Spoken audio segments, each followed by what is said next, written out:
Hey guys, welcome back to another episode of Tennis Talk. Today we're joined by tennis mom Wendy Burns. Wendy, welcome to the show. Hi, James. Thanks so much for inviting me on. How are you? Thanks for coming on. I'm good. I'm good.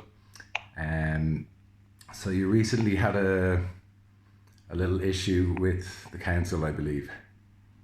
Sure, look, a little bit of controversy, in Yeah. this time. What can I say? So, So um, maybe yeah, just I know it's I'm sure some people have seen it on Twitter or listened to you on Joe Duffy, but maybe rewind to the start of the story. okay. So, obviously, the pandemic has affected every part of society, um, you know, globally, nationally, and also in your neighbourhood. And we are all trying to do our best with this COVID pandemic.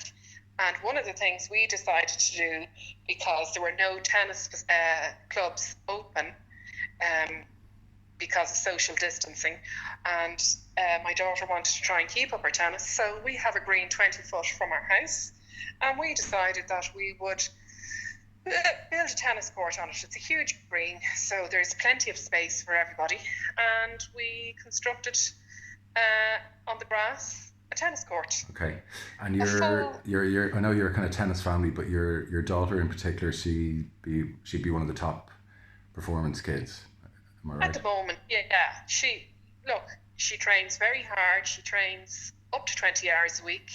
She's a good girl. She doesn't cause any hassle, and she just loves tennis, Yeah, and it's her passion. So, I think it's very important that when you have a child who's an elite tennis player, or of any ability, that they go out, they get fresh air, and they try and maintain some normality in this crazy world at yeah, the moment. true, And true. that means just hitting her ball when Yeah, she can. It's right outside the house. It's social distancing, yet it's keeping her eye in with what she loves to do. yeah. And what was it So I difficult? no, Was it difficult to kind of to build the court? it took a couple of hours to mark it out, mow the grass, get to a certain level, and it's taken a couple of weeks, and obviously painting it. Hmm. Um, but it's taken a couple of weeks for the ground to actually come right, so that there's a nice bounce on the ball. Yeah. So it's Did you have a roller to kind of flatten out the surface?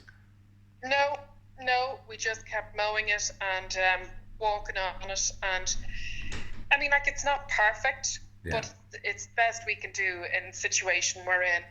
And we even go out and play doubles on it as a family, so it's yeah, grand. yeah. 90% of the neighbours love it. And I saw some Twitter comments about the social distancing, but I suppose just to clear it up, I know it's just your family using it, so Yeah, fair the enough. social So distancing argument yeah, falls away, I think. no argument regarding the social distancing. That's really a Mm, moot point. And the reason being is it's only our family that go out and play tennis. There are very few children in this area. So what we do is we have a collapsible net. We take it out.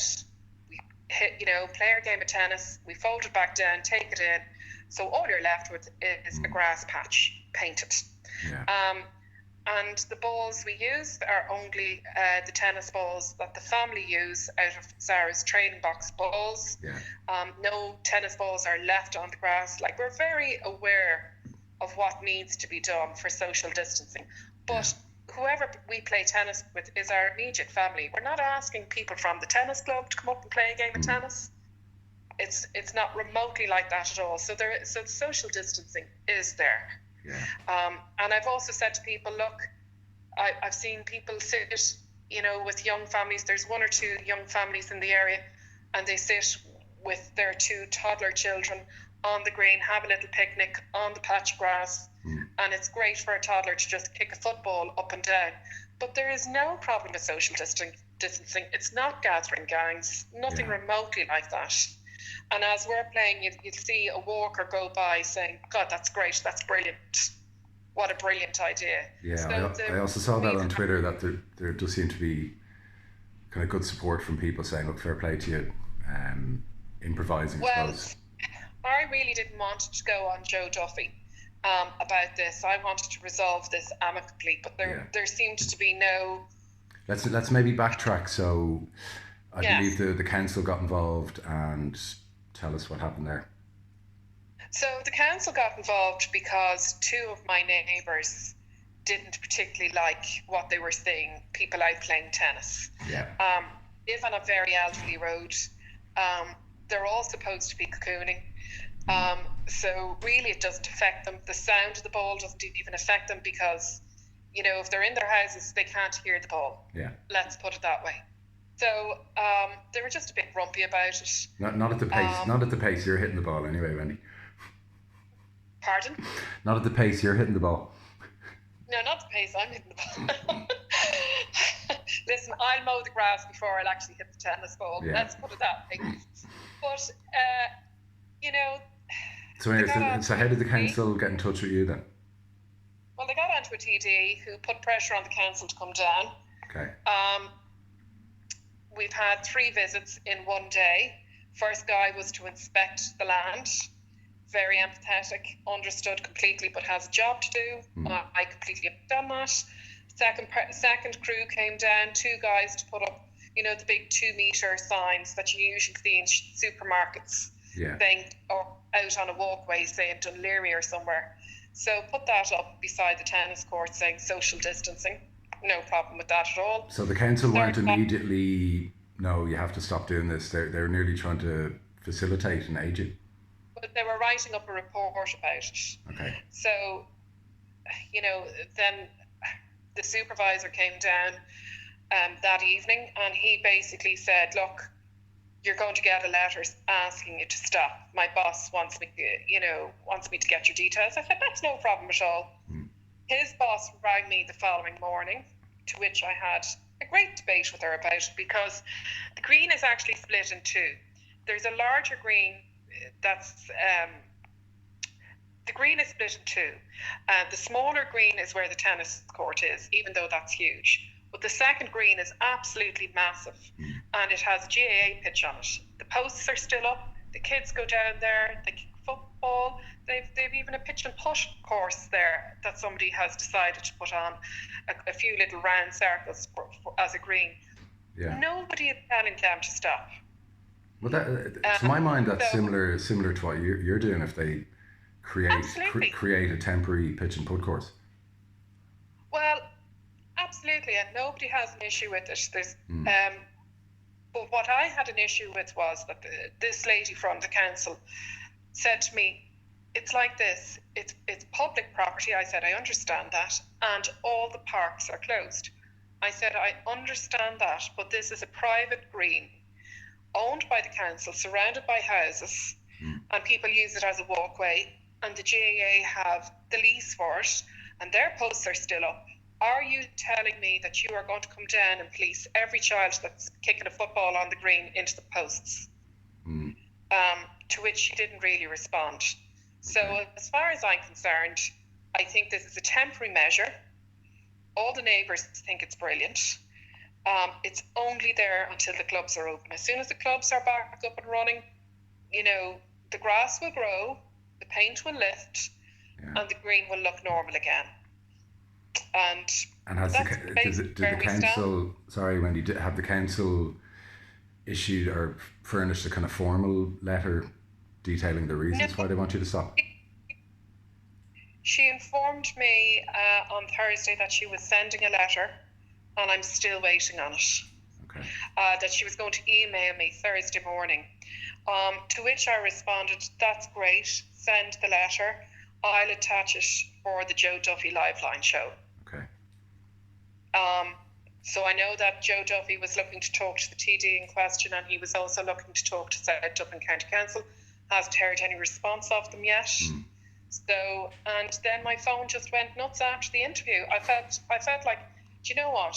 This is like Samson and Goliath, and I'm not taking this lying down. Yeah. It's not doing anybody any harm, and there are things going on at the minute. Yeah. Would everybody take a chill pill? Yeah. Stand So are you still playing away then? Yeah. I cut the grass this morning. Yeah. So the pitch, the court is painted, the grass is cut, and we go out every single day now and play tennis. Yeah. Bar a rainy day with the grass. Bar a rainy day. So, and it's great, and everybody enjoys it. Yeah. And anybody that's walking by enjoys it. There has been no negative comments. Yeah. That I have received from the neighbours about it. The two people that have an issue just won't talk about it. So, okay. Yeah. I'll keep bashing away then.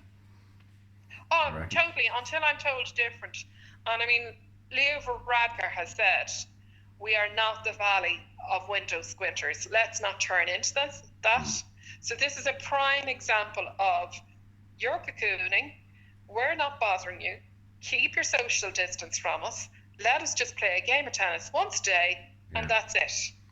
Yeah, and enjoy it. Because I see people out in Clontarf playing, well, hurley, but playing tennis often with the little wooden pallet or paddle kind of rackets. People playing Gaelic, etc. So it just seems to be that the only thing for you is if you've put down permanent lines that might. Well, I know that they have an issue with the permanent lines, but you know, a tennis court has to be marked. But those permanent lines aren't actually permanent. They're a bit of paint. When the grass grows, the paint comes off, because I've had to paint the court 3 times in the last 3.5 weeks. This court is 3.5 weeks up. So it's not like it just appeared during the week. It's 3.5 weeks up. And I think it hasn't done any harm in the 3.5 weeks. How's it going to do any harm for another 3, 4, 5 weeks even? Yeah. You know, I mean, really, people just need to take a chill pill, look at it as a positive thing, and go, okay, fair play. Yeah. Are you doing any harm? Am I actually going to affect anybody? Absolutely not. Yeah, well, I think... That's my little rant, James. No, that's why I asked you to come on. Yeah, it does seem like you've nearly ticked all the boxes in terms of it being okay, especially I thought maybe the noise might be an issue, but if somebody's inside and the court is fine. No noise. Yeah. It's to the front of people's houses. So even if they're out their back garden, because we've checked that, you cannot hear the ball. Yeah. So now the back gardens aren't huge for these houses, hence we have the green outside, and we use the green for leisure purposes. This falls under leisure, this falls under exercise, this falls under social distancing, this falls under 2 kilometres or less. Yeah. So it ticks every single box. It can't be as bad as some of the dogs you hear barking in some gardens is just like out of this world, proper noise pollution. Well, look, you know, you can't please everybody in this world, but you got to fight for what you believe in, and if you think it's right. And I mean, Joe Duffy, very normal man of the people, he is absolutely shocked, and he's put it up on his Twitter. He rang me back. His office rang me straight away when I sent in an email saying, look, because I felt the only way to kind of, you know, highlight how petty this is to go public with it. Yeah. So that's what I've done. And what do you think? Did you read through the various Twitter responses to Joe Duffy's post? I did. A lot of positive responses. Yeah. Well, obviously, your regular. Can't please everybody. Yeah. James, just can't please everybody. And some of the responses I thought were absolutely hilarious. Yeah. First of all, I'm unemployed because of the COVID-19 crisis in the childcare industry, and of course that's shut down. Yeah. So I just want to spell that on the Twitter. Yeah. Next of all, my husband and I work damn hard for what we have and to provide for our family. It's a joint effort. So I don't live in a salubrious area like Dartry, as was implied. I do drive an SUV, yes, an old one though. Yeah. But an old one, but a goodie. Yeah. That's how. Who doesn't drive an SUV these days, anyway? And yes, I suppose I am a tennis mom, and we do anything for our children, you know, within limits, you know, especially when they have a passion for something. Yeah. We want to help them. We don't want to discourage them. And I think, you know, when you're dealing with teenagers you want to make sure that they're playing a sport, they love the sport they're playing. You want to help them out. Yeah. You don't want to kind of have them sitting on their asses on their iPads, 24/7. You want them out if you can at all, keeping an eye in on what they love doing, playing a bit of tennis. So I say to begrudgers, just, take a step back and realise there's more important things going on. This isn't actually hurting you or society in any shape or form. Yeah, I don't know how people have the time or energy to even bother writing abusive messages to people they don't even know. So you know what? I would think people are entitled to their own opinions. They really are. But, I was once taught, if you have nothing positive to say nothing at all. There's always going to be naysayers. Yeah. There's always going to be people with negativity. Yeah. I know it's not our property, but it's right outside our house. It's a public area that is never used, and we're just using a natural resource temporarily. So that's what we're going to continue doing. Yeah. Okay, cool. Fair play to you. Thanks a million, James. I hope you're keeping well anyway, and like that as well. COVID is far more important than the tennis as well. No, I won't say that, James. What will I say? Better not say. Well, I mean, obviously the health of the nation is more important than anything at the moment. But we shouldn't be knocking each other. We shouldn't be tearing each other down in time of crisis. We should be helping each other out, minding each other and looking after each other. Yeah. Some of mine, we live on an elderly road. They're all retired, and one neighbour has actually said to me, "It is great to see, to sit there in the window while I'm cocooning, watching your children play tennis." Yeah, that's so interesting. A bit of light in a bit of darkness. And is anyone in the family good enough to play with Zara? Well, look, my husband plays tennis and he can wallop the ball at her. Yeah. And my daughter Kelly, and Olivia, they all played tennis as maybe not as competitively as Zara, but they can certainly hit against her, and they can give her, a run for her money on occasion. Absolutely. Yeah. Okay. Cool. Okay, Wendy. Unless you have any other messages or words of wisdom. I just want to wish all your listeners, I just want to say to all your listeners, be safe, keep well, get your fresh air, and just take each day as it comes. As it comes, yeah. Nice one, Wendy. And a massive thanks to you, James, and hopefully we'll all see each other soon. On a proper tennis court. Hopefully soon. And thanks for having me on. We'll wrap it up, Wendy. Thanks a mil for joining us, and enjoy the grass court tennis. Thanks, James. Take care. Thanks, guys.